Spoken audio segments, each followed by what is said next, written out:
Alors nous allons parler d'un sujet particulier ce matin, puisque nous allons parler de l'adoption.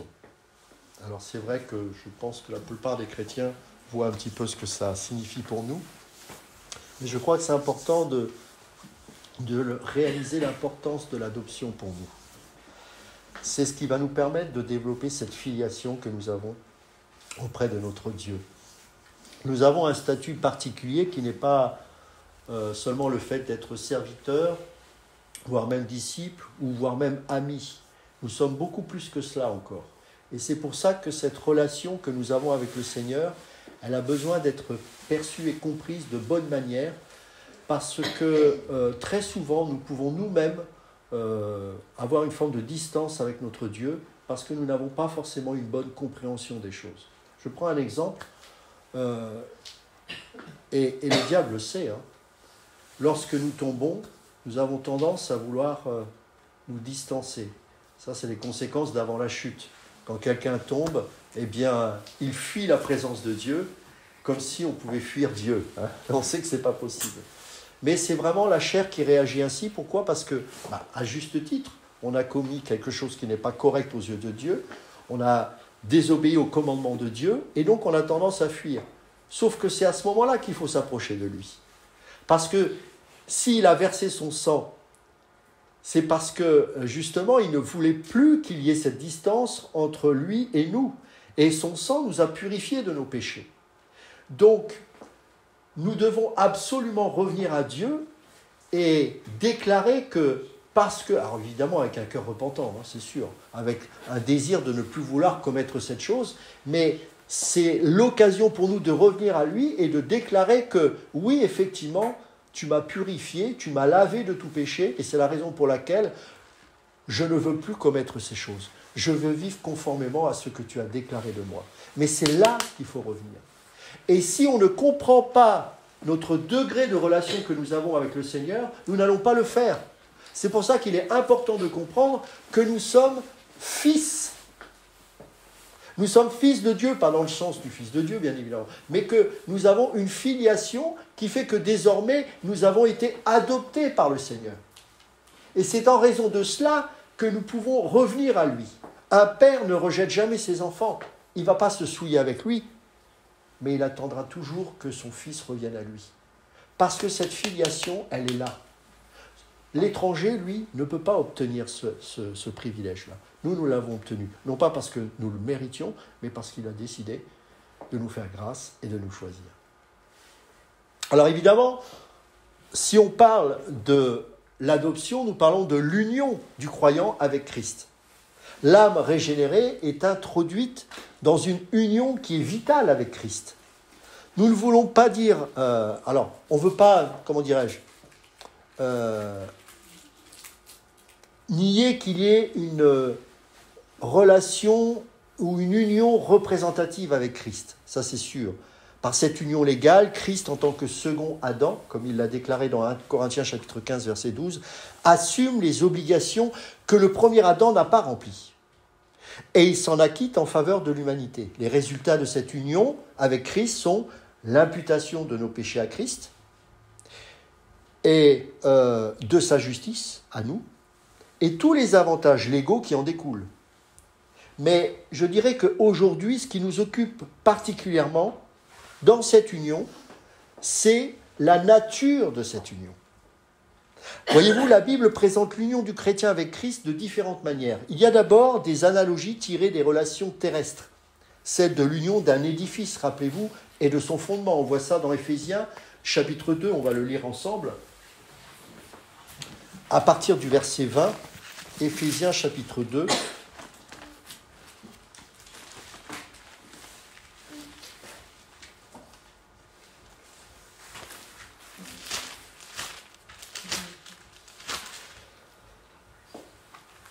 On va prendre à partir du verset 19. « Ainsi donc, vous n'êtes plus des étrangers. » Ça, c'est une belle promesse.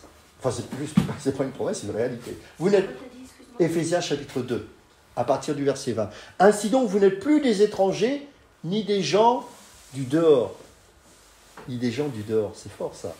« Mais vous êtes concitoyens des saints, gens de la maison de Dieu.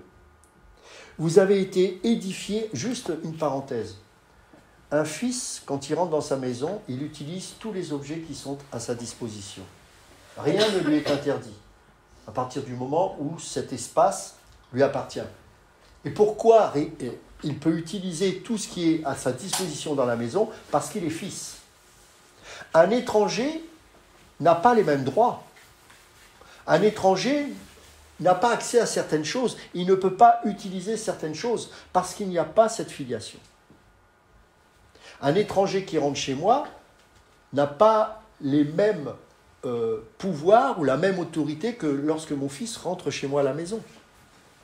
Ce n'est pas le même niveau.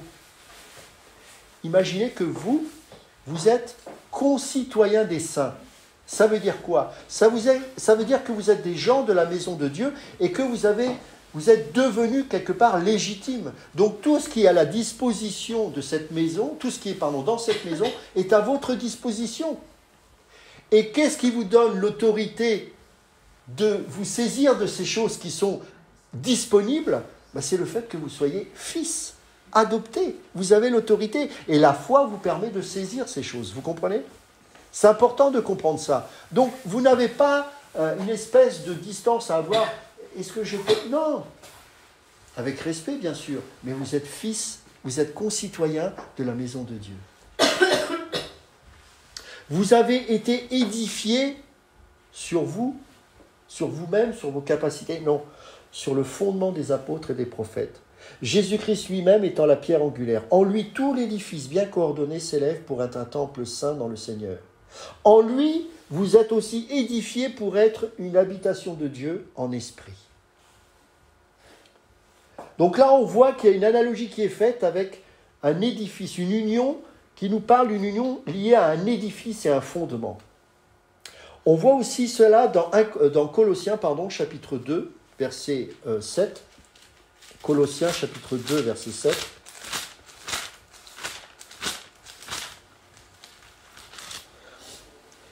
Étant enraciné et fondé en lui, et affermi par la foi, d'après les instructions qui vous ont été données, et abondé en actions de grâce. Il y a aussi 1 Pierre, chapitre 2, verset 4. Approchez-vous de lui, pierre vivante. Vous êtes des pierres vivantes, rejetées par les hommes, peut-être, mais choisies et précieuses devant Dieu. Ce n'est pas merveilleux, ça? L'union, cette union, vous avez une belle image de cette union avec cet exemple du lien qu'il y a entre le mari et sa femme. Regardez ce qui est écrit, et c'est Paul qui le dira dans Romains chapitre 7, verset 4. Romains chapitre 7, verset 4.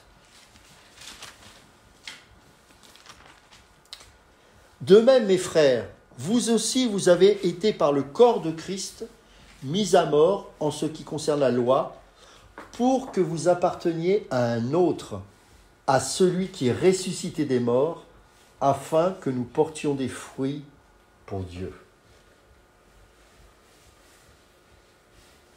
Vous avez aussi Éphésiens chapitre 5, c'est un verset que j'aime beaucoup, au verset 31. C'est pourquoi l'homme quittera son père et sa mère et s'attachera à sa femme, et les deux deviendront une seule chair. Ce mystère est grand, je dis cela par rapport à Christ et à l'Église. C'est-à-dire que nous avons cette union entre nous qui sommes l'Église et Christ. Et il compare ça à l'union qu'il y a entre le mari et sa femme. Ce sont des liens forts. Là, on parle de relation, d'union. On ne parle pas de devoir, d'obligation. On parle de relation. Ça change tout. Le christianisme, ce n'est pas une affaire de devoir, c'est une affaire de relation. D'ailleurs, le mot religion, dans le bon sens du terme, en latin, c'est ligare, c'est-à-dire relier les hommes les uns avec les autres. Donc, c'est quelque part un bon mot. Mais c'est vrai qu'on l'utilise de manière souvent péjorative. On dit, oui, Dieu n'est pas une religion. C'est un petit peu agaçant d'entendre ça parce qu'en fait, le vrai sens du mot, c'est au contraire, ça définit la relation. La religion, c'est ce qui définit les hommes vers un but commun pour une... Alors, ça peut être une religion chrétienne ou autre, évidemment. Mais pour nous, en ce qui nous concerne, parce que nous sommes chrétiens et nous croyons que Jésus est le seul chemin, mais nous nous lions autour de lui. Et la religion, quelque part, même Jacques, quand il va utiliser la religion pure et sans tache, c'est d'aller visiter les orphelins, etc., il parle de relation, là encore. Nous faisons ça au nom de Christ. C'est le Christ qui nous motive à avoir ce cœur et cette compassion pour les pauvres, pour les déshérités, pour ceux qui sont sur le bas-côté de la route, et premièrement pour ceux de la maison de Dieu, bien évidemment. Donc c'est l'histoire de relation, là encore. Regardez ce qu'il est dit également dans Apocalypse, chapitre 19, versets 7 à 9. Apocalypse, chapitre 19, versets 7 à 9.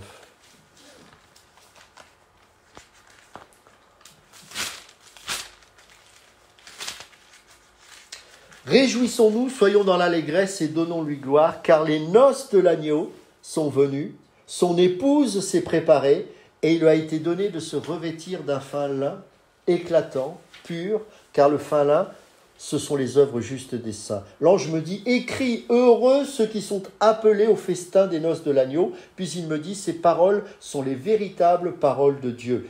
Je tombais à ses pieds pour l'adorer, mais il me dit, garde-toi de le faire, je suis ton compagnon de service, etc., etc. Il y a aussi l'union entre les cèpes et les sarments, rappelez-vous dans Jean chapitre 15, versets 1 à 6. Il y a aussi l'union entre la tête et le corps.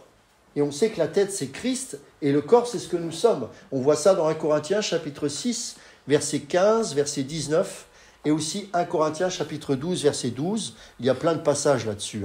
Éphésiens chapitre 1, verset 22, et chapitre 4, verset 15. Ce qui est très intéressant de voir, c'est que si vous réfléchissez au fonctionnement d'une personne, c'est la tête qui donne l'impulsion et c'est le corps qui s'exécute. Ce n'est pas au corps de décider. L'Église n'est pas un canard sans tête, je le dis souvent ça. L'Église est celle qui cherche ce que la tête désire pour que l'Église se mette au mouvement. C'est-à-dire que l'Église agit non pas d'elle-même. L'Église n'est pas autonome. Contrairement à ce qu'on peut voir malheureusement trop souvent. L'Église n'est pas autonome, elle ne décide pas par elle-même, elle cherche les instructions de Dieu. Et parce que Christ est la tête, il donne les impulsions au corps. Quand Bruno, tu décides de boire un verre, parfois on a l'impression que c'est la main qui décide. Pourquoi ? Parce qu'il n'y a pas de distance entre ce que le cerveau émet comme impulsion électrique, parce qu'il faut savoir que c'est une impulsion électrique qui est émise à ce moment-là, et il y a une interaction immédiate avec la main. Donc on a l'impression que c'est la main. Mais en fait non, c'est ton cerveau qui commande. Et parfois l'Église a cette tendance de croire que c'est elle qui fait les choses parce qu'elle agit. Non, non, non. C'est Christ, si toutefois elle est conduite par l'Esprit, bien évidemment. C'est Christ qui agit. Et il doit y avoir une relation qui fait que lorsque nous sommes connectés à Dieu, eh bien, nous pouvons agir. Quand je dis agir, ce n'est pas forcément en termes d'œuvre, c'est agir ou réagir, ou voilà. Parce que c'est lui qui émet l'impulsion. Alors comment on peut savoir ? Déjà la parole, c'est la parole de Dieu, mais c'est surtout être conduit par l'Esprit. C'est-à-dire que la parole, elle est vivante. Donc dans la relation que l'Église a avec le Seigneur, elle reçoit au travers des enfants de Dieu, au travers des anciens, au travers, peu importe, en fonction du fonctionnement de l'Église et surtout du nombre de personnes, mais c'est les frères et sœurs, au travers des dons que Dieu a communiqués dans le corps de Christ, qui vont pouvoir comprendre quelle est la volonté de Dieu. Donc c'est important ça. La tête, c'est elle qui commande. Vous imaginez un bras qui bouge tout seul ? Vous avez déjà fait des expériences, malheureusement on était un peu cruel, nous on prenait les grenouilles et puis on les faisait réagir. Vous donnez une impulsion électrique à une grenouille qui est morte, elle bouge. Parce que vous donnez une impulsion électrique à un muscle, la jambe va faire ça. Mais non, elle est morte. Rappelez-vous ce que dira le Seigneur à certaines églises. Tu crois que tu es vivante, mais tu es morte. Tu bouges, tu as des impulsions électriques, mais ce sont tes propres efforts. Mais moi, je ne t'ai jamais demandé de faire ça. Ce n'est qu'une grenouille morte. Alors qu'une église vivante, elle peut paraître parfois morte, parce qu'elle ne bouge pas tout le temps, elle n'est pas dans l'activisme en permanence, mais elle cherche la pensée de Dieu, elle cherche la volonté de Dieu. Et la tête, lorsqu'elle émet un ordre, l'Église se met en marche. Rappelez-vous, le peuple dans le désert pendant 40 ans suivait les instructions de Dieu au travers de la nuée. Le peuple de Dieu ne pouvait pas bouger de lui-même. C'est ça qu'on a besoin de comprendre. Le peuple, si jamais il ne suivait pas la nuée dans le désert, croyez-moi, c'était fini, ils étaient morts. Parce qu'il n'y avait rien dans ce désert. Et on ne pouvait pas trouver par soi-même les oasis. Pour ceux qui ont connu le désert, mon père était un passionné de désert, il me racontait, tu sais Ludo, quand tu es à Tamanrasset ou à Ouargla, si tu es paumé dans le désert, c'est fini. C'est même pas la peine d'essayer de chercher une piste, il n'y en aura pas. Tu vas tourner en rond. Parce que les oasis, il n'y a que les Bédouins qui savent exactement où la repérer, cette oasis. C'est très compliqué. Donc ce peuple avait besoin de la nuée pour se repérer. Parce que Dieu seul savait exactement où il fallait les conduire pour qu'ils soient restaurés année après année. Quelle prétention de croire que l'Église peut marcher d'elle-même. Ouais, elle ne va pas le dire, on suit la volonté de Dieu. Je ne crois pas, ce n'est pas toujours aussi simple. Ça demande de l'humilité. Il faut dépendre de Dieu. Dans la relation et dans la filiation que nous avons avec Dieu, notre seule raison d'être, c'est d'être soumis à la volonté de Dieu, non pas parce qu'il faut obéir, mais parce qu'on a besoin de lui. Ce n'est pas la même chose. Vous pouvez obéir à Dieu, mais quelque part, est-ce qu'on a réellement besoin de lui? Mais dans la relation, parce qu'on est dépendant de lui, parce qu'on aspire qu'à lui, effectivement, là, on peut obéir, mais ce n'est plus la même chose. C'est une obéissance de cœur. Papa, j'ai besoin de toi parce que je ne comprends rien en maths.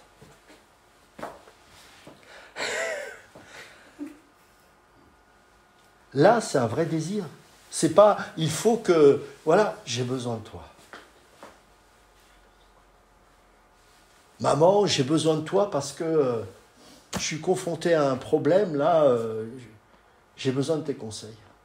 C'est la relation, ça.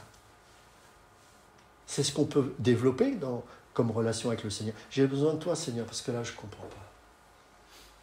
Même dans les Écritures, il y a des choses, j'ai du mal à comprendre. Aide-moi. Peut-être ça va être quelqu'un d'à côté qui va vous aider.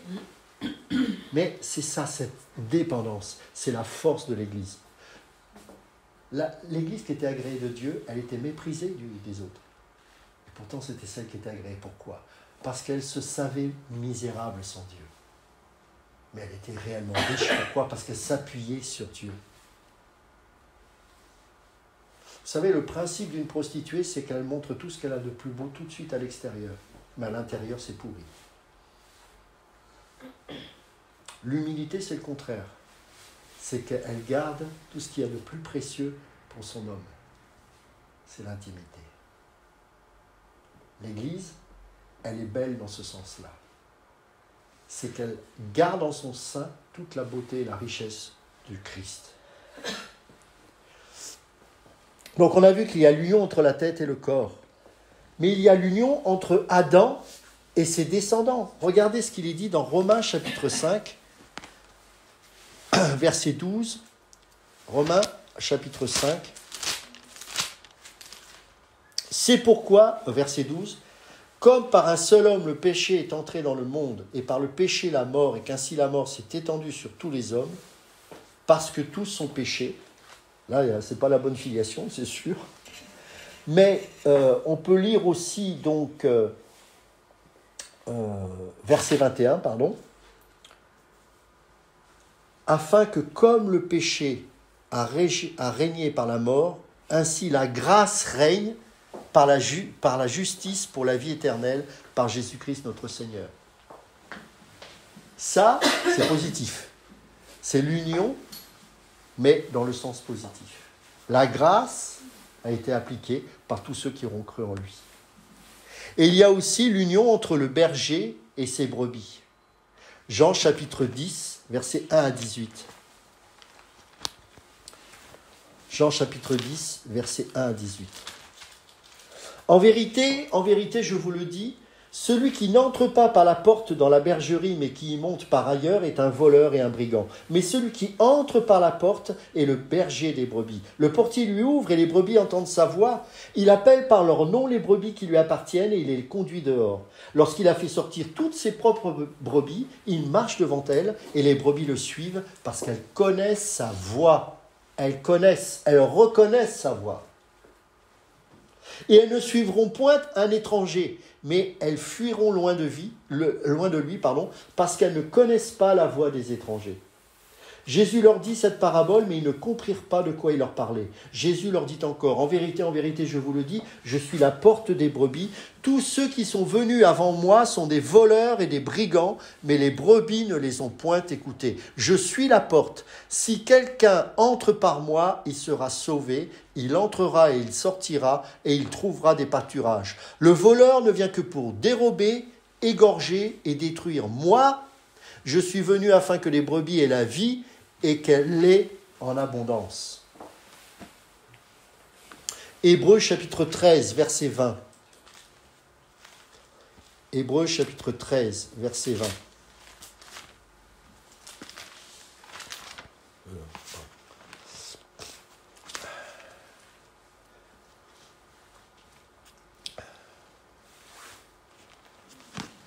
Verset 20. Que le Dieu de paix, qui a ramené d'entre les morts le grand berger des brebis, par le sang d'une alliance éternelle, notre Seigneur Jésus. Alors, on a plein de représentations bibliques. Il y a des nombreuses affirmations qui nous parlent justement du degré de relation qu'il y a entre Dieu et ses enfants. Et il y a une expression que j'aime beaucoup, c'est que le croyant, il est en Christ.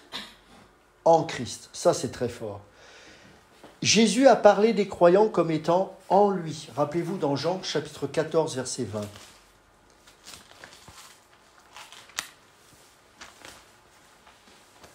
Jean chapitre 14, verset 20.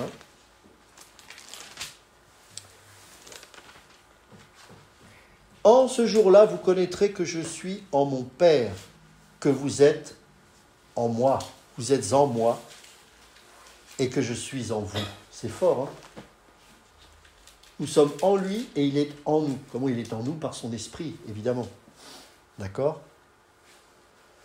Et dans ses épîtres, Paul parle à maintes reprises des croyants comme étant en Christ. Alors, je ne vais pas tous vous citer les passages, parce qu'il y en a énormément, mais quelques-uns, Romains chapitre 6, verset 11, chapitre 8, verset 1, Éphésiens 2, 13, etc.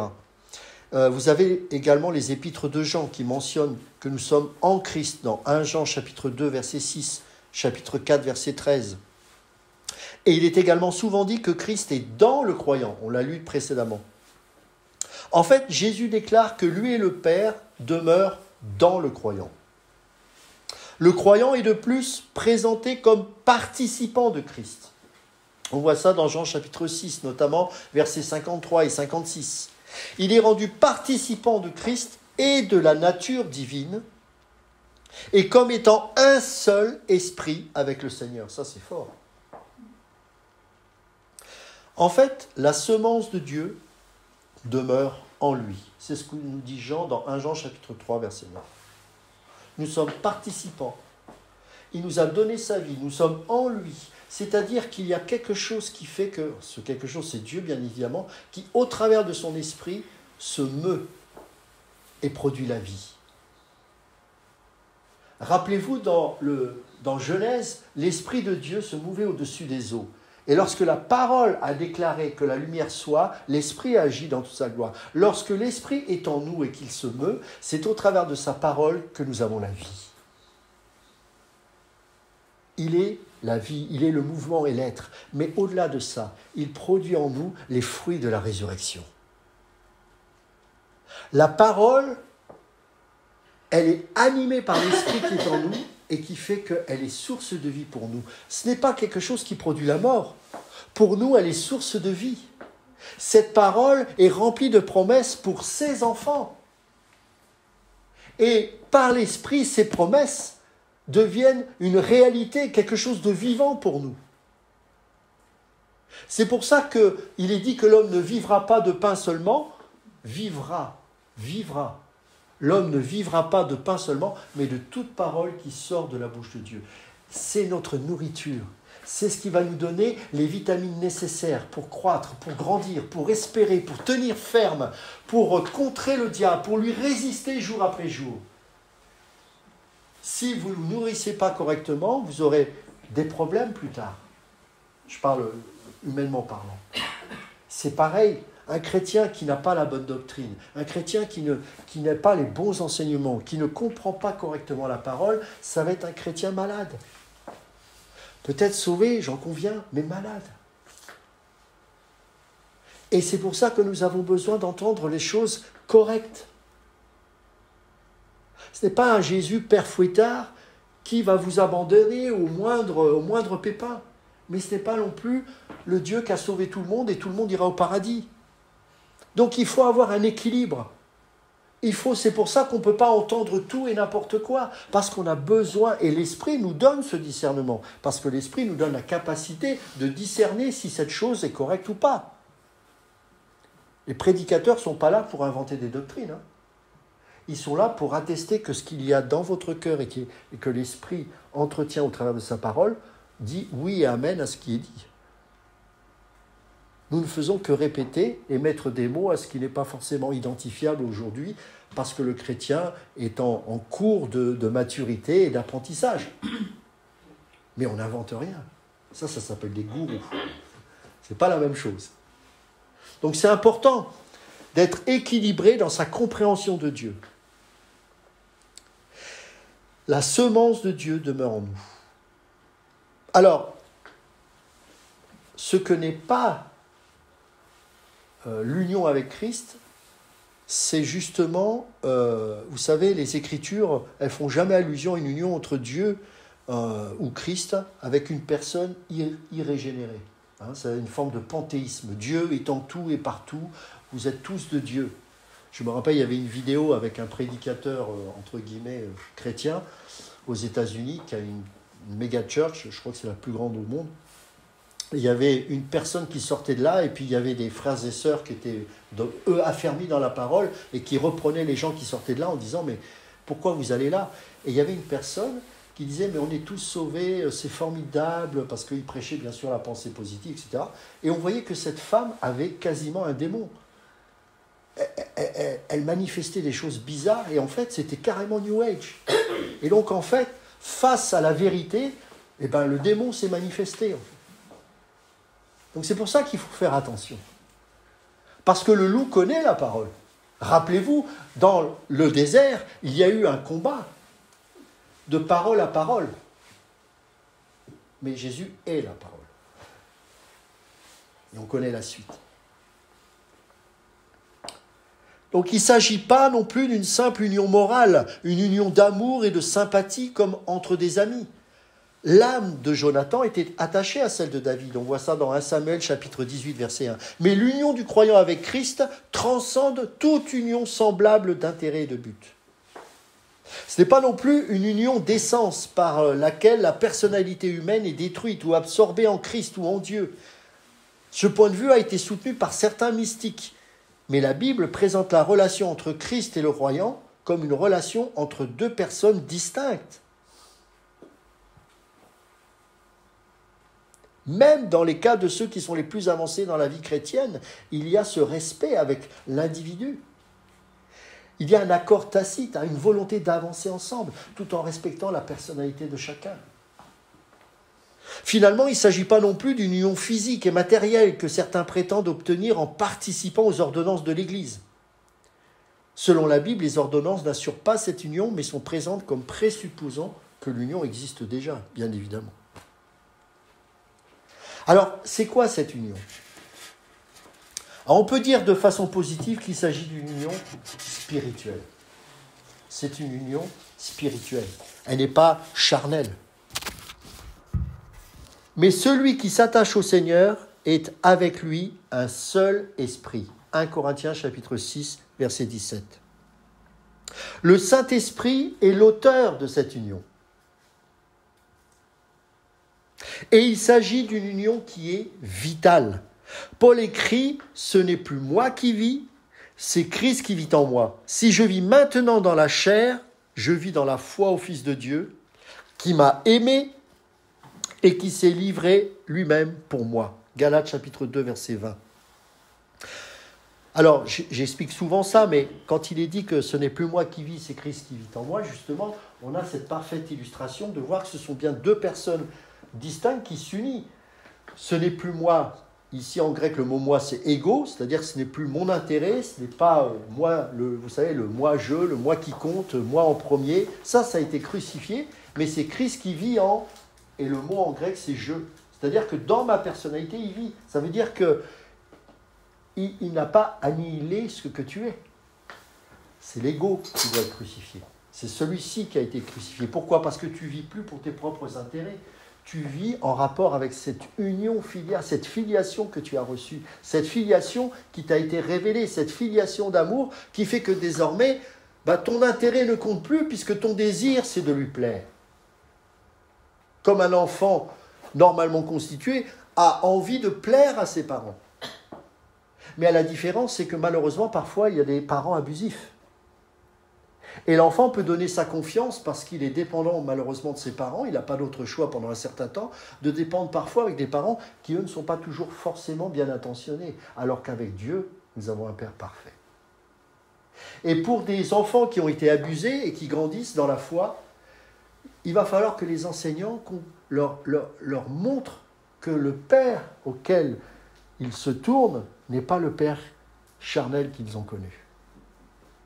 C'est pour ça qu'il faut vraiment bien expliquer les choses. Nous n'avons pas un Père abusif. Au contraire.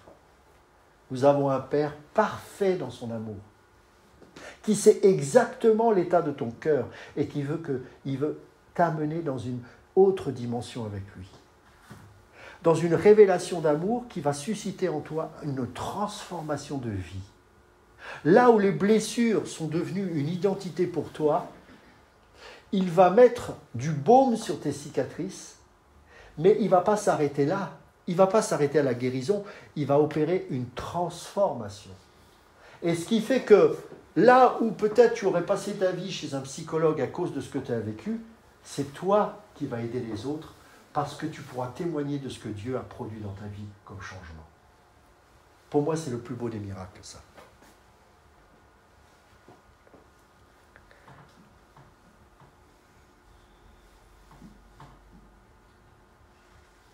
Colossiens chapitre 3, verset 3. « Car vous êtes morts et votre vie est cachée avec Christ en Dieu. Quand Christ, votre vie, paraîtra, alors vous paraîtrez aussi avec lui dans la gloire. » La vie de Christ est la vie du croyant. C'est une union complète. Paul écrira, « Vous êtes le corps de Christ et vous êtes ses membres, chacun pour sa part. » 1 Corinthiens chapitre 12, verset 27. Et parce que nous sommes membres de son corps, nous sommes membres de son corps. Si je suis un bras, je n'ai pas d'autre choix que de dépendre de l'ensemble du corps. Et vous savez quoi ? Si je veux me gratter le pied, j'ai besoin d'utiliser un membre autre que le pied. Le pied ne peut pas se gratter lui-même. C'est la main qui va être utilisée. J'ai besoin de toi, Bruno. J'ai besoin de chacun d'entre vous. Vous avez besoin de moi. Quand je dis ça, c'est dans le sens... c'est une image. Mais ce que je veux dire par là, c'est que pour faire quelque chose avec Dieu, Dieu permet que je puisse m'appuyer sur d'autres personnes. Dans la vie de couple, c'est pas 1 plus 1 égale 1 plus 1. Non, 1 plus 1 égale 2, mais ce 2 ne font plus qu'un. C'est-à-dire que j'ai besoin de mon épouse a besoin de moi, et ensemble, on essaye d'avancer. On ne vit pas en solo, chacun de notre côté, et on partage juste ce qui nous arrange. Non. C'est pour ça que devant le maire, on dit pour le meilleur et pour le pire. C'est parce qu'on est dans un même combat et qu'on unit nos forces et que nous sommes dépendants les uns des autres. Dans le corps de Christ, les membres sont tous dépendants. La jambe, l'œil, le nez, tout est en relation les uns avec les autres. Si je veux porter un objet et l'amener à une certaine direction, je vais prendre mes bras, mais j'ai aussi besoin de mes jambes pour déplacer. Donc vous voyez bien que je ne peux pas, qu'avec les bras, amener un objet d'un endroit à un autre. J'ai aussi besoin de mes jambes, j'ai aussi besoin de mes yeux pour voir où je vais. Et j'ai besoin de mes oreilles, parce que parfois il peut y avoir des pièges en disant « Attention, n'y va pas, mais si j'entends rien, je vais tomber. » Vous voyez ? C'est pour ça que dans le corps de Christ, on a besoin des uns et des autres.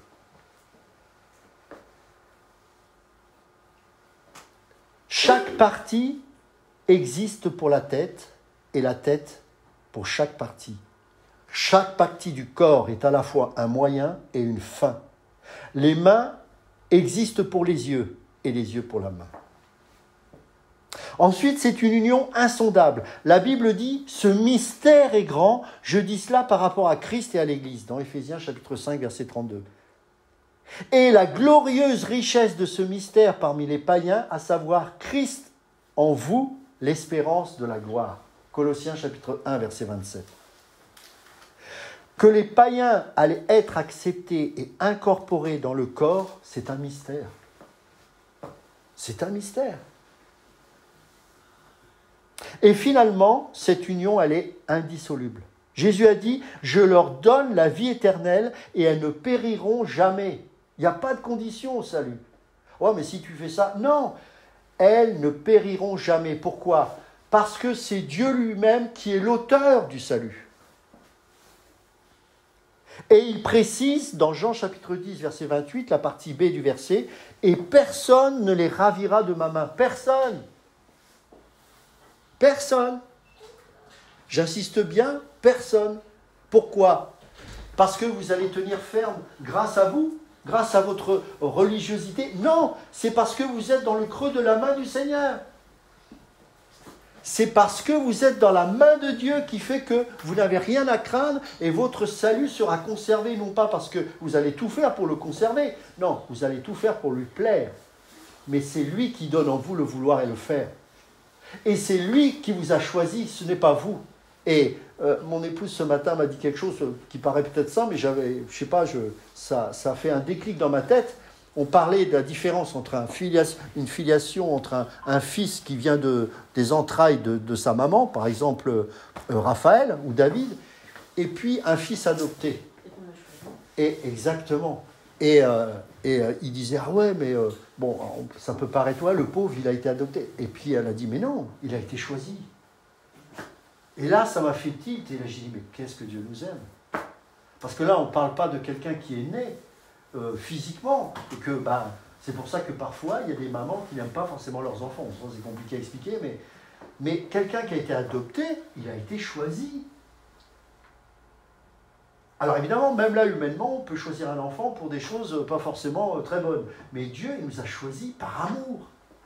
Parce qu'il veut nous faire participer à cette glorieuse trinité qu'il y a entre le Père, le Fils et le Saint-Esprit, qui depuis toujours s'aiment et nous dit, allez, je vous invite à la fête. Je vous ai choisi. Donc c'est encore plus fort.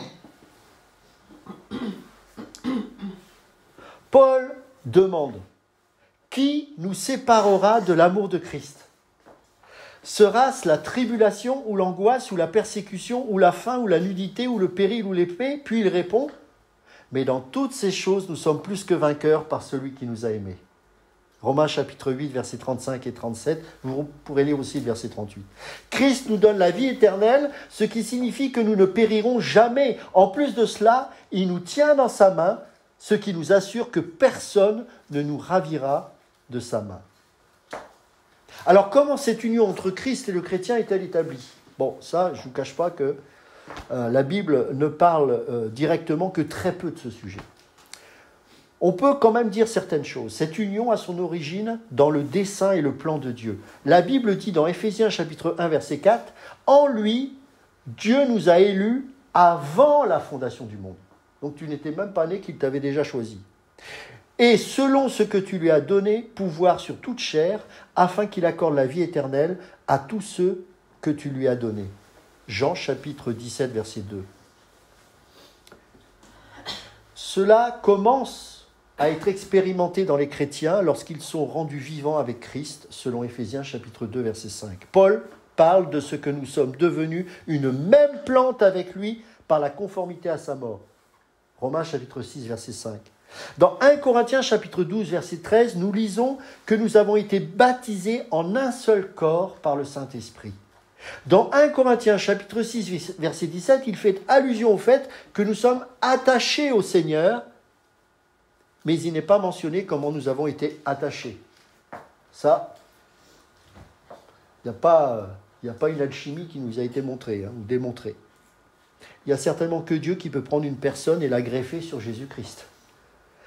C'est en tant qu'ayant été rendus vivants que nous participons à cette union de vie avec Christ. Alors, c'est quoi les conséquences de cette union? Et c'est là, il est important de comprendre en quoi c'est vital pour nous de saisir que nous avons été adoptés. Tout d'abord, l'union avec Christ signifie que nous avons la sécurité éternelle. On ne va pas relire Jean chapitre 10, versets 28 à 30. Rien ne peut séparer le croyant de l'amour de Dieu qui est en Jésus-Christ, notre Seigneur. Romains chapitre 8, verset 38. Rien, absolument rien.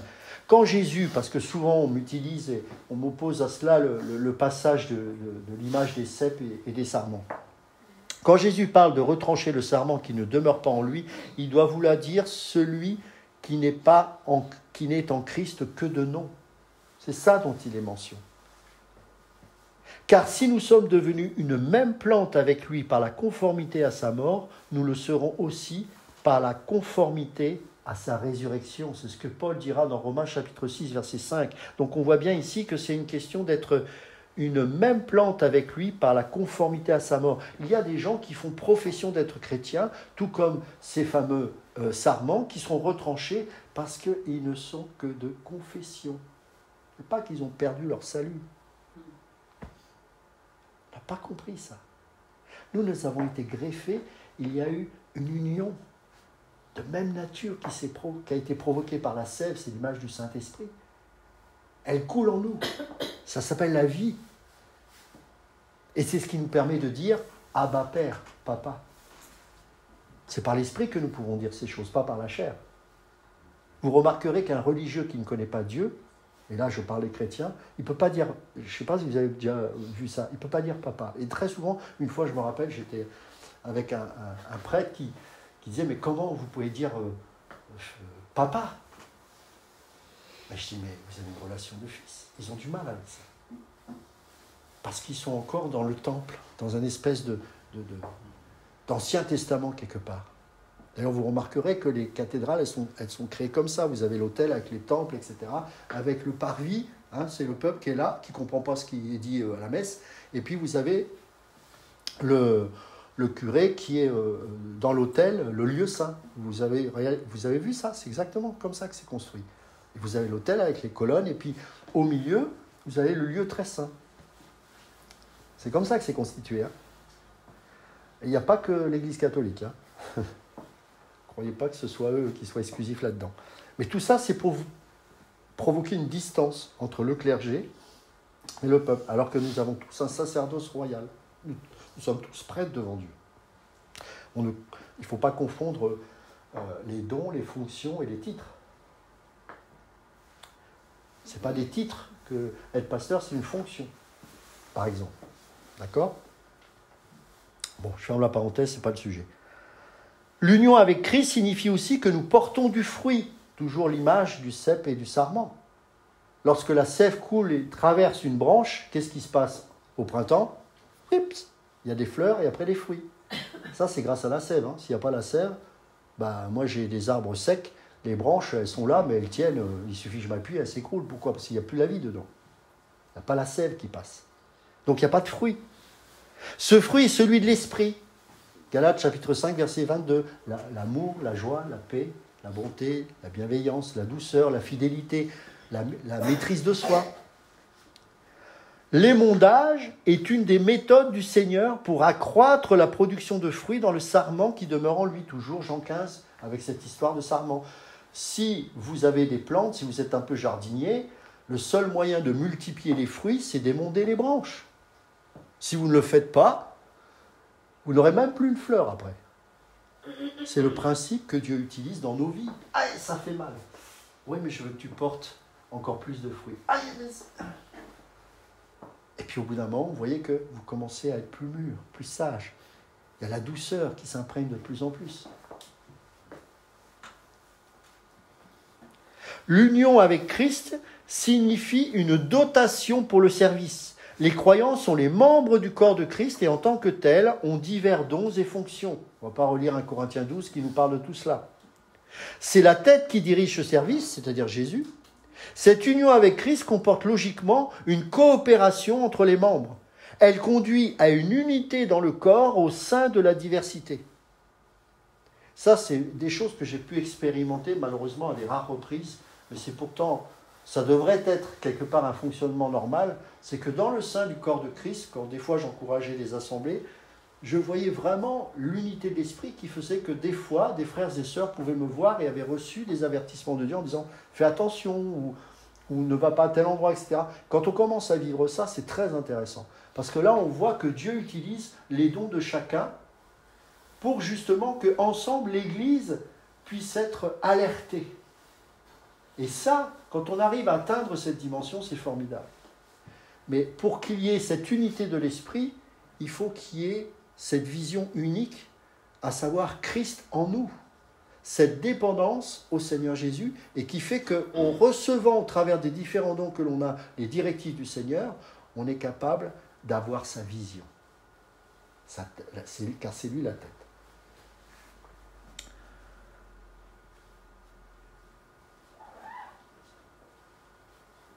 Finalement, l'union avec Christ signifie une communion avec Christ. Il nous fait des confidences et nous fait connaître ses desseins et ses plans. On voit ça notamment dans Éphésiens, chapitre 1, verset 8. C'est lui qui nous communique sa vie. Alors, est-ce que vous savez que l'adoption, cette doctrine de l'adoption, il n'y a qu'un seul homme qui en a parlé dans la Bible, dans le Nouveau Testament? Un seul. Vous savez ça? C'est qui d'après vous?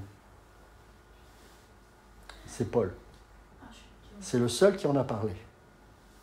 Paul relie à l'adoption, par exemple, les doctrines de la régénération et de la justification. Le mot grec traduit par adoption, en fait, ne revient que 5 fois dans les Écritures et seulement dans les écrits de Paul. C'est dans Romains chapitre 8, verset 15 et verset 23, dans Romains chapitre 9, verset 4, dans Galates chapitre 4, verset 5, et dans Éphésiens chapitre 1, verset 5. Paul applique une fois ce terme à Israël en tant que nation dans Romains chapitre 9, verset 4. Une autre fois, il reporte la pleine réalisation de l'adoption à la future venue de Christ dans Romains chapitre 8, verset 23. Et à 3 reprises, il déclare que c'est un fait actuel dans la vie du chrétien. C'est que lui qui aborde ce sujet. Alors, que signifie l'adoption? C'est l'établissement comme fils. Il y a le théologien Evans qui a dit quelque chose, je voudrais vous lire parce que c'est vraiment, j'aime beaucoup ce qu'il dit. Il dit ceci: la régénération a affaire avec notre changement de nature. La justification avec notre changement de rang. La sanctification avec notre changement de caractère. L'adoption avec notre changement de position. Ce mot est employé à propos des croyants lorsque des questions de droit, de position et de privilèges sont en jeu. Jean, par exemple, insiste sur la relation des croyants en tant qu'enfants de Dieu. Nous sommes nés de Dieu et nous grandissons en maturité. Alors pourquoi on grandit? Parce qu'on est né de Dieu. Il n'y a pas de croissance si on ne revendique pas une filiation avec lui. Paul insiste davantage sur la position. C'est pour ça que c'est Paul. Vous avez remarqué le nombre de fois où il parle de notre position. C'est pour ça que c'est lui qui parle de l'adoption. Il semble que Paul considérait les croyants de l'Ancien Testament comme des enfants, mais toutefois comme des mineurs. C'est-à-dire qu'ils n'avaient pas encore la majorité. Mais il estimait les croyants du Nouveau Testament à la fois comme des enfants et comme des fils majeurs.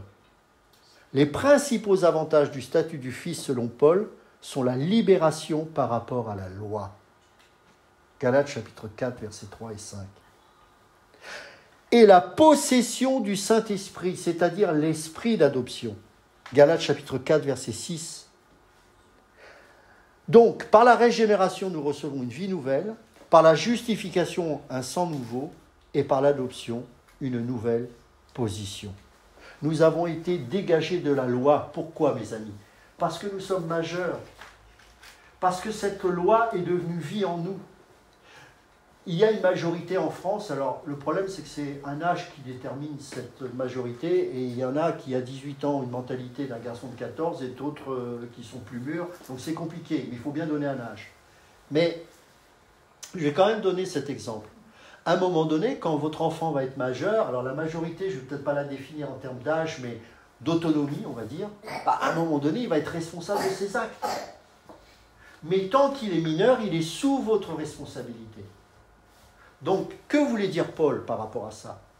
C'est que sous la loi, ils étaient sous la responsabilité de la loi pour les garder, parce que c'était des enfants mineurs. Ils n'avaient pas la maturité d'aller au-delà. Cette loi n'était pas là pour les sauver, mais pour leur montrer que de toute façon, ils étaient coupables et qu'ils avaient intérêt à être gardés par la loi en attendant celui qui allait venir. Paul en parlera comme une parenthèse. Il n'était pas majeur, si vous voulez. Mais lorsque Christ est ressuscité, qu'est-ce qu'il a fait? Il nous a envoyé l'Esprit Saint. À la Pentecôte, on les voit. Et là, on voit un Pierre qui, sous la loi, était plutôt quelqu'un avec son caractère, un zélote, mais ce n'est pas lui qui allait prêcher. Il était pécheur de métier. Mais quand l'Esprit Saint est venu en lui, Pierre est devenu un grand prédicateur. Il a prêché. Pourquoi? Il a atteint la maturité. Il était fils. Et c'est l'Esprit qui lui parlait. Il était libéré de la loi, non pas que la loi, il s'en débarrassait, c'est pas ce que je veux dire, mais c'est qu'elle était devenue source de vie en lui, parce qu'il a enfin atteint la majorité, non pas par lui-même, mais par l'Esprit qui était en lui désormais. Et c'est pour ça que je suis toujours surpris de voir des chrétiens qui, au bout de 20 ans, en sont toujours au même stade. Mes amis, vous êtes majeurs, vous avez l'Esprit Saint. Nous sommes responsables de notre liberté en Christ. Paul dira dans le livre Galates, c'est pour la liberté que Christ vous a affranchis. Ne nous mettons pas sous un joug de la loi. Nous avons été libérés de ce joug, non pas pour faire n'importe quoi, puisque nous sommes devenus doulos, c'est-à-dire esclaves, mais esclaves de notre volonté propre. Nous avons fait comme certains esclaves qui voulaient rester avec leur maître. On a mis l'oreille sur le bois pour que le maître nous perce l'oreille, qu'on lui mette un anneau en disant « De lui-même, cet esclave a choisi de me suivre. » C'est la croix. Nous sommes esclaves de lui, mais dans une relation filiale. C'est-à-dire qu'il n'y a plus de domination. Il y a une redevabilité, mais il y a une joie de le servir et d'être prêt à donner notre vie pour notre maître. Vous comprenez? Nous sommes majeurs, mes amis. Nous sommes majeurs. Dépendants de Dieu, mais avec la maturité qui nous permet d'avancer avec lui dans la liberté de l'esprit. L'adoption a une triple relation avec le temps. Dans les conseils de Dieu, c'était un acte relevant de l'éternité passée, selon Éphésiens chapitre 1, verset 5. Avant d'avoir établi une relation avec la race juive, avant même la création, il nous avait prédestinés à cette position. Ensuite, dans l'expérience personnelle, cela devient vrai pour le croyant au moment où il accepte Jésus-Christ. La Bible déclare « Vous êtes tous fils de Dieu par la foi en Jésus-Christ ». Galates chapitre 3, verset 26. Et parce que vous êtes fils, Dieu a envoyé dans nos cœurs l'esprit de son Fils. Galates chapitre 4, verset 6. Avant le salut, le païen était un esclave et le juif un mineur. Par l'adoption, les deux ont maintenant le statut légal de fils de Dieu. C'est extraordinaire. Mais la pleine réalisation du statut du Fils attend la venue du Christ. C'est à ce moment que l'adoption sera pleinement consommée. Nos corps seront alors délivrés de la corruption et de la mortalité et seront rendus semblables à son corps de gloire. Alors c'est quoi, pour terminer, les résultats de cette adoption? Le premier de ceci est peut-être la libération de la loi. Je suis très surpris de voir combien de judaïsants veulent nous remettre dans la loi des chrétiens évangéliques en disant le sabbat, le ceci, cela. Ça, c'est du diable. La loi est bonne, le commandement est juste, saint et bon. mais il n'a pas pour vertu de nous rendre capables de quoi que ce soit. Il est là pour nous condamner, pour nous dire « tu mérites la mort ». La loi est un pédagogue pour nous amener à Christ. Mais nous sommes sortis de cela pour atteindre la maturité de la majorité, puisque nous sommes majeurs grâce à l'Esprit de Dieu, au travers duquel on peut dire « papa ». La loi ne peut pas te rendre une filiation. La loi fait que tu es dépendant de cette loi. Le moindre petit écart, boum, pour te faire prendre conscience que tu as besoin d'un libérateur de cette condition. Et une fois qu'il est arrivé, au travers de la résurrection de Christ, l'Esprit t'a libéré de cela. Désormais, la loi de l'Esprit de Christ m'a affranchi du péché et de la mort. Romains chapitre 8, verset 1. Rappelez-vous au chapitre 7, le mal que je ne veux pas faire, je le fais, et le bien je voudrais faire, je n'y parviens pas. Qui me délivrera de cette situation? Mais grâce soit rendue à Jésus-Christ, car désormais la loi de l'Esprit de vie m'a affranchi du péché et de la mort. La majorité, la liberté. Le croyant n'est plus sous des gardiens ou des tuteurs, mais il est libre de tout esclavage. Nous pouvons ensuite mentionner la promesse de l'héritage, qui est le Saint-Esprit lui-même. Le Père lance ses fils avec l'investiture de l'Esprit, c'est-à-dire qu'il vous a envoyé avec l'Esprit. Vous avez été attestés par l'Esprit, et c'est au nom de cela qu'il vous mandate. Va avec la force de l'Esprit. Ce n'est pas charnel. C'est le paiement initial de l'héritage complet qu'ils recevront lorsque Christ reviendra. Il y a ensuite le témoignage de l'Esprit ou l'assurance. Si le croyant apprécie ces précieux dons, il entrera spontanément en communion avec le Père, c'est-à-dire qu'il manifestera un esprit filial par rapport au Père. Cela sera naturellement suivi par une marche dans l'Esprit, car le croyant sera conduit par l'Esprit. Le résultat sera une conformité de plus en plus grande à l'image de son Fils. Et pour ce qui est du Fils de Dieu, pour ce qui est de l'avenir, le chrétien a la perspective de paraître un jour en tant que fils. Et ce sont là les glorieux résultats, mes amis, du salut. Et je trouve ça bien triste que une grande partie des chrétiens vivent encore sous des tuteurs.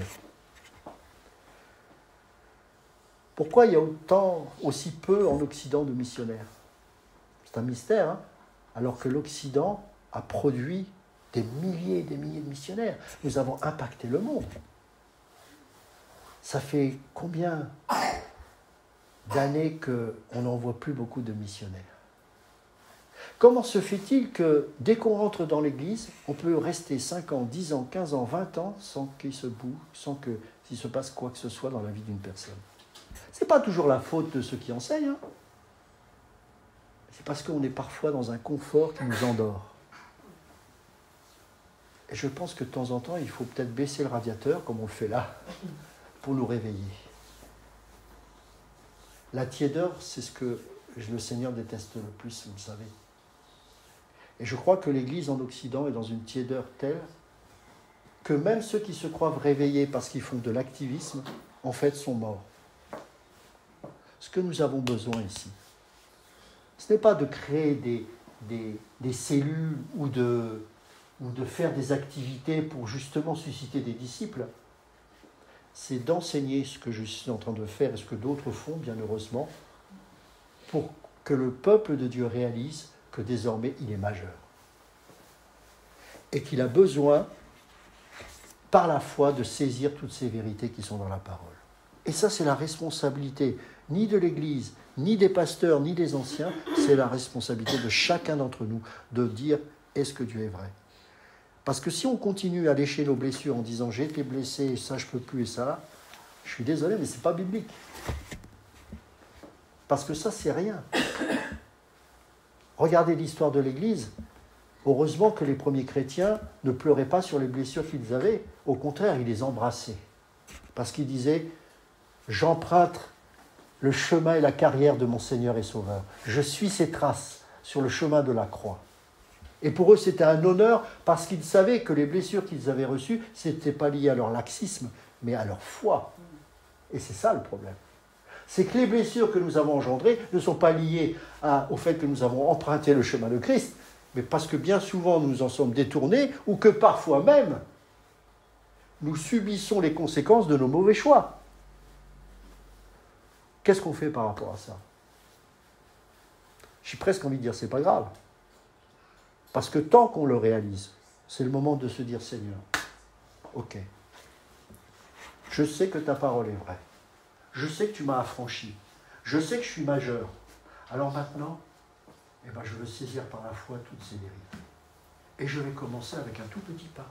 Mais je vais quand même commencer. Par exemple, il y a peut-être une mémé à côté de chez moi qui a besoin que je lui fasse des courses. Oh, mais commence par ça. Peut-être que tu es interpellé par une personne, tu as un nom qui revient sans cesse, et tu sais pourquoi ce nom revient. Tu vas dire, allez, je vais l'appeler. On va régler ce contentieux, Seigneur. Ça commence par des petites choses comme ça.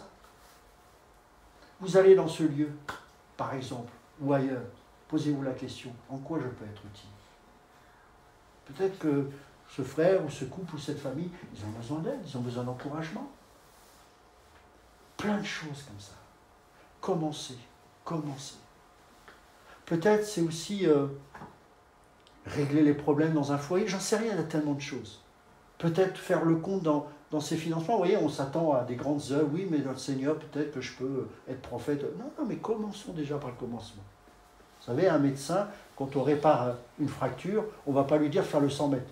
Dire d'abord, commence à faire ça avec ta jambe. Bouge un petit peu. Et puis après, on verra. J'ai connu un homme, ça m'avait toujours surpris. C'était dans l'église à Paris où j'étais avant. Il avait là, je ne vais pas dire ce qu'il avait. Il me parle et puis je vois qu'à un moment donné, il a une difficulté à récupérer un objet avec son bras. J'étais surpris, je dis, t'as un problème, tu t'es fait mal? Il dit, non, j'ai la polio. Je dis, quoi? Je dis, mais ça se voit pas. Il me dit, oui, je sais. Il dit, mon père était très dur avec moi. Et il a tout fait pour que ça ne se voit pas. Il a éduqué mon bras et tout. Il dit, tu dois te battre. Et il dit, j'ai tellement été discipliné que, bien sûr, je ne peux pas tout faire, mais ça ne se voit pas. Pourquoi? Parce que son père a refusé cela comme une situation d'échec et une fatalité. Il disait, non, tu as cet handicap, il ne l'a pas renié, mais il dit, tu vas te battre pour justement aller au-delà de ça. Et ça m'avait impressionné. Et je me dis, mais nous, on n'est pas dans cette situation. On a le Seigneur. On est dans un pays où on peut faire plein de belles choses. Et vous savez, il faut faire attention, on en parlait souvent avec mon épouse, avec les actualités qu'on écoute. Parce que très souvent, vous remarquerez que c'est toujours des choses négatives. C'est la guerre, c'est machin. Et c'est vrai que ça ne va pas bien. Et alors, le fait d'entendre tout le temps que ça ne va pas bien, ça nous garde dans l'immobilisme. On est tétanisé par la peur. Ou alors on sécurise. Il faut que je fasse ça tant que je fasse... Non, c'est tout le contraire, la vie chrétienne. Vous savez, quand Paul a servi le Seigneur à l'époque, vous savez qui était l'empereur de Rome? C'était le plus barjot qui ait jamais existé. Peut-être Caligula était pire. C'était Néron. C'était Néron l'empereur. C'était pas Macron, c'était Néron. Je ne sais pas si vous savez qui était Néron. Néron a éclairé les rues de Rome avec les chrétiens. Néron a brûlé Rome en faisant croire que c'était les chrétiens qui l'avaient fait. Voilà l'empereur qu'avait l'apôtre Paul. Et c'est Néron qui tuera Paul, qui l'exécutera. On est loin de tout ça. Plein de belles choses à vivre. Ça commence par le premier pas. Seigneur, voilà. Maintenant, je veux marcher en tant que majeur, en tant que fils adopté. J'ai été choisi. Tu as été choisi. Nous avons tous été choisis individuellement. C'est un privilège, mes amis. C'est une grâce. On ne le mérite pas, mais c'est comme ça. Alors rien ne nous empêche de vivre quelque chose de beau avec Dieu. Amen. Oui, bien sûr. Tout à l'heure, tu as pris l'exemple d'un fils qui rentre tu as comparé un fils à l'étranger. En disant l'étranger qui vient chez toi, il n'a pas tout à disposition. Mais le fils arrive, il est chez lui, donc il peut faire ce qu'il veut. Et tu as comparé avec notre foi en Christ. Donc on est des fils, donc du coup on a tout à notre disposition. Est-ce qu'on a vraiment tout à notre... à notre disposition. Il n'y a rien qui nous est interdit. Il y a des choses que Dieu donne, et puis il nous dit, ça c'est pas pour toi, ça c'est pour ton frère, ça c'est pour ta soeur. Ok. Parce que dans une maison, en fait, tout, l'enfant n'a pas droit à tout, malgré tout, dans la maison de son propre père. C'est là où mon image a ses limites. Paul dira, vous avez tout pleinement reçu en Jésus-Christ. C'est en rapport avec ça que je disais ces choses, bien évidemment, parce qu'il y a des adeptes de ce genre de message que tu sous-entends, effectivement, à juste titre. C'est que vous pouvez tout faire, tout prendre, vous pouvez avoir une maison, vous pouvez déclarer ces choses, ça vous appartient. Non, on parle du royaume spirituel. Hein. On a tout pleinement reçu en lui, mais justement, mais merci de préciser. Non, mais je parlais vraiment du royaume spirituel. Ah, d'accord. Ah non, je ne parlais pas du Kingdom Now ou des choses comme ça. D'accord. Je parlais de ce que Dieu nous a réellement donné. Je parle par rapport aux dons que chacun doit recevoir. Voilà, il a compris. Les dons, non, il donne comme il veut. Alors tiens, 1 Corinthiens. En fait, ok, une femme ne peut pas être pasteur. Voilà, là, tu m'as... Donc c'est ça, c'est un voilà. Donc on n'a pas. Ah oui, d'accord, j'avais pas compris. Non, moi, ce que j'ai compris est la chose suivante. C'est que si Christ est en toi, si le Seigneur est en toi, ce n'est plus toi qui vis, c'est le Seigneur qui vit en toi. Étant donné que c'est le Seigneur qui vit en toi, il va t'amener à faire des choses que lui, il veut. C'est lui qui va te conduire. Donc toi, tu n'existes plus. Donc tu possèdes tout en Christ. Et c'est le Christ, c'est l'Esprit de Dieu qui va te conduire dans cette nouvelle grâce que tu es, que tu détiens. Les choses bonnes qu'il a préparées. Voilà, c'est ça. Les choses bonnes qu'il a préparées et que tu rentres en possession de cela. Parce que l'Esprit qui te gouverne, l'Esprit qui te commande, c'est ça qui te fait différencier avec ceux qui ont d'autres esprits. Parce que quand tu vois, fais la différence. Moi, j'ai eu à travailler, excusez-moi, j'ai eu à travailler avec un collègue musulman. Ensemble, on doit passer 12 heures enfermés à la base de l'Intermarché. Alors lui, il va commencer à me chanter, ceci, tout. Et on voit en lui l'esprit qui le gouverne. L'esprit qui est en lui, c'est un esprit qui le pousse à faire du mal, à insulter, à faire tout ce que toi tu ne peux plus faire. Certains mots qui ne peuvent plus sortir de toi, tu vas l'entendre dans leur bouche. Et c'est là où tu vas faire la différence que tu as un esprit, l'esprit qui te gouverne est complètement différent de leur. Parce que certaines choses, tu ne pourras plus jamais faire. En fait, moi, c'est comme ça que j'ai... Ouais, c'est juste. Voilà. Donc, c'est ça la plus grande différence. Parce que si Christ n'est pas en toi, qui est en toi? C'est l'esprit du mal. C'est le diable qui te gouverne.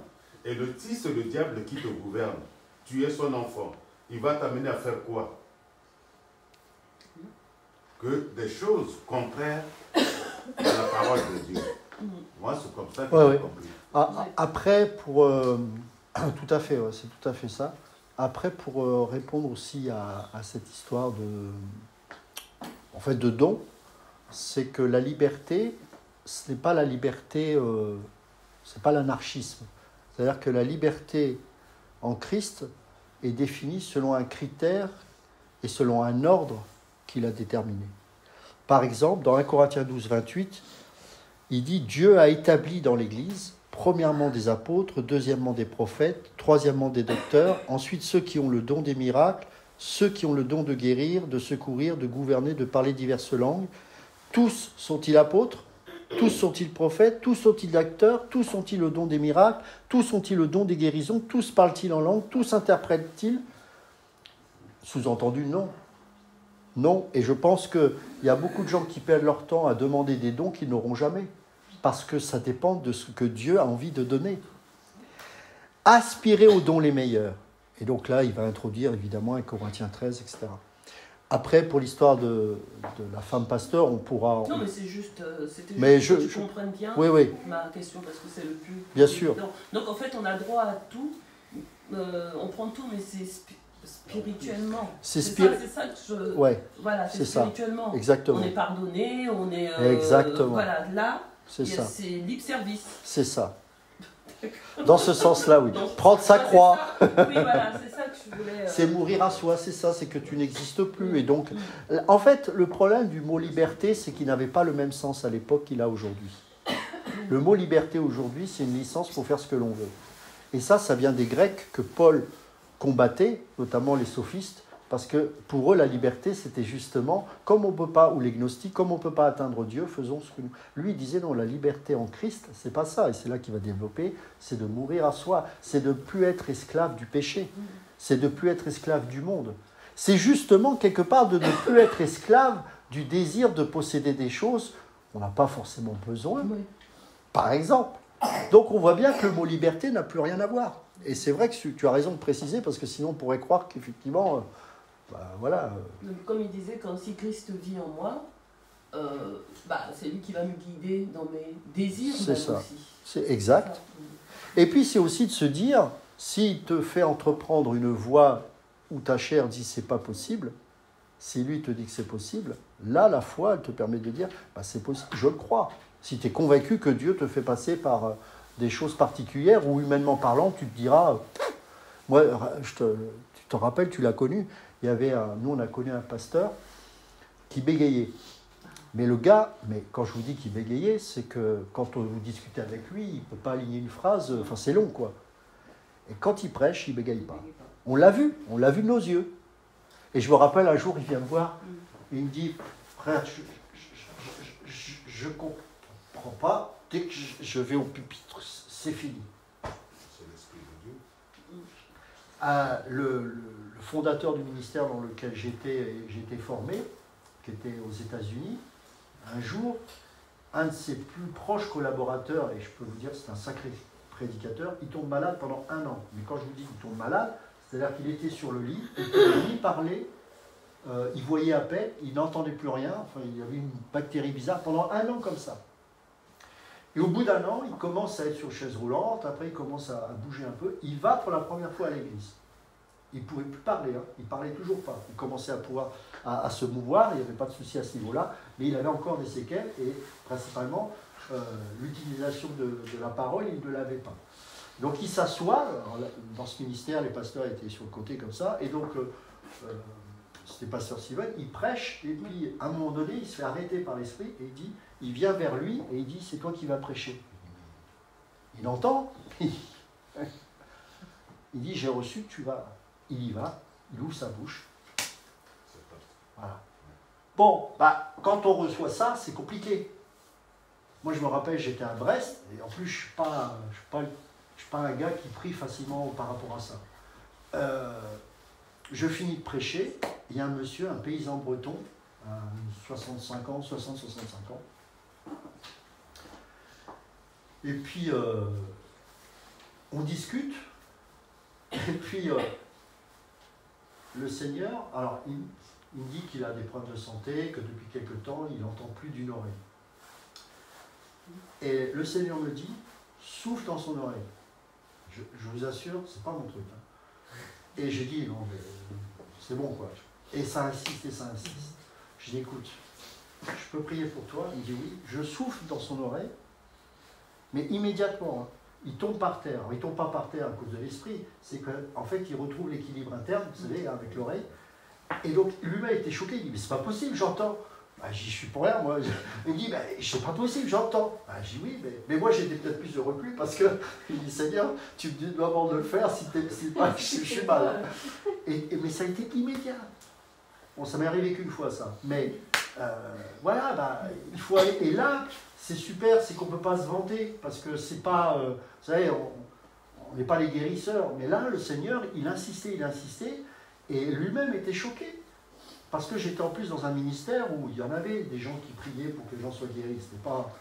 Et là, franchement, et les gens regardaient tous, C'était surprenant, mais c'est ça avec le Seigneur. C'est cette liberté qu'on a. Et cette liberté, elle n'est pas toujours agréable parce qu'elle va au-delà de notre chair. Moi, je n'avais pas envie.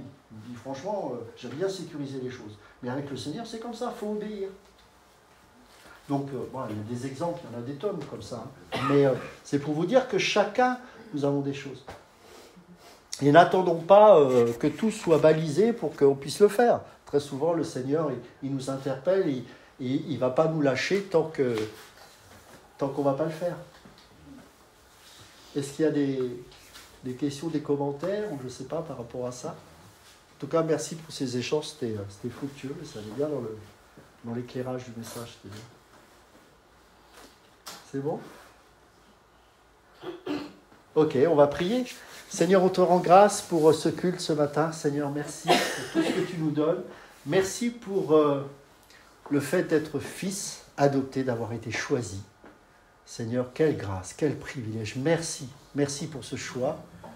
Nous-mêmes, je crois que je ne me serais pas choisi moi-même, mais Seigneur, tu es tellement grâce et tellement miséricordieux.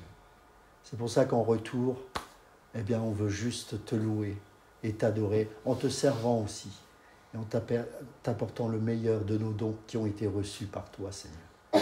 Nous voulons être comme ces 24 vieillards qui déposent leur couronne à tes pieds. À toi seul soit la gloire, Seigneur. Bénis mes frères et sœurs tout au long de cette journée, que tu continues à les garder dans tes précieuses mains. Dans le nom précieux de Jésus, nous t'avons prié. Amen. Amen. Amen.